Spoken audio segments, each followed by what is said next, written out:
Cumprimento as pessoas que nos acompanham, senhor presidente, colegas deputados aqui presentes, os funcionários. Eu queria explicar para a população que o fato de um deputado fazer um protocolo requerendo a instalação de uma CPI não significa que a CPI esteja instalada. Muito pelo contrário.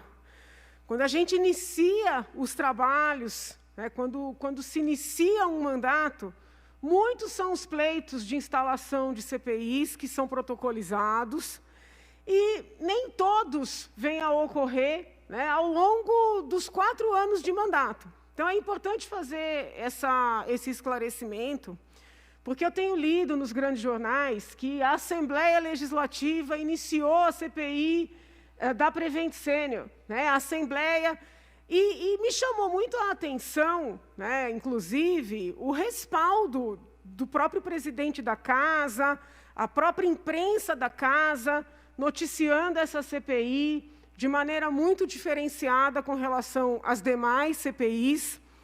Eu nem entro no mérito, os colegas têm todo o direito de requerer a instalação de CPIs, então não estou aqui criticando os colegas por suas iniciativas, mas me chamou muito a atenção a diferença no tratamento dispensado a este requerimento em especial, com relação a tantos outros requerimentos feitos pelos colegas.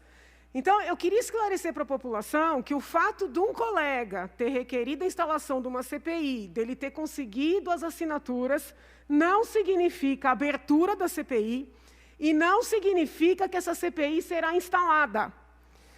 Porque a normativa da Casa prevê o funcionamento a um só tempo de apenas 5 CPIs. 5 CPIs. Nós temos, em tese, 5 CPIs instaladas. Por que eu digo em tese? Porque elas não estão funcionando. Elas não estão funcionando, apenas 2 tiveram a sua primeira reunião para a eleição de seus respectivos presidentes. As demais não têm sequer a primeira reunião agendada. Estou falando, por exemplo, da CPI da Dersa, da CPI das isenções fiscais, que são CPIs importantes e delicadas para o Poder Executivo. Não quero nem entrar no mérito, mas são CPIs importantes e delicadas. Nós não tivemos sequer as primeiras reuniões. E não é possível dizer que a culpa é da pandemia, porque no auge da pandemia, nós fizemos todas as CPIs online. Eu mesma participei ativamente da CPI das fake news, ocorrida aqui na Casa, e da CPI das quarteirizações. Então, por que eu estou trazendo isso à luz?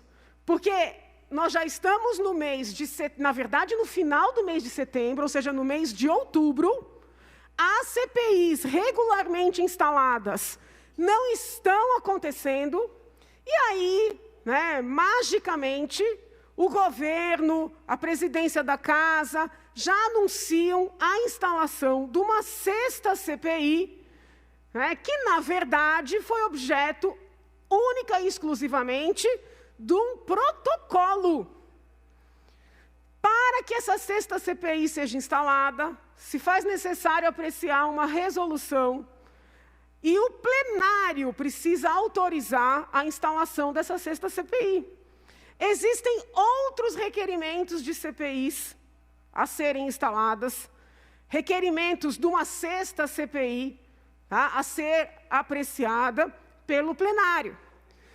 Então, a população precisa compreender, independentemente da população ou do indivíduo ser favorável ou contrário à instalação desta tal CPI, independentemente de entender que é preciso a Casa também investigar o que o Congresso já está investigando, o que o Ministério Público já está investigando, é importante compreender que esta tal CPI não está instalada na Assembleia Legislativa do Estado de São Paulo.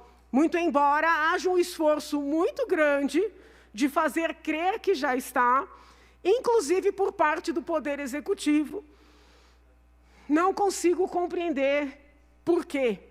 Aliás, me chamou muito a atenção uma notícia veiculada ontem, eu vi pelo noticiário, não vi um documento formal, de que o Poder Executivo teria oficiado o Conselho Regional de Medicina e o Conselho Regional de Enfermagem para que estes órgãos punissem os profissionais de saúde que trabalham na Prevent Senior.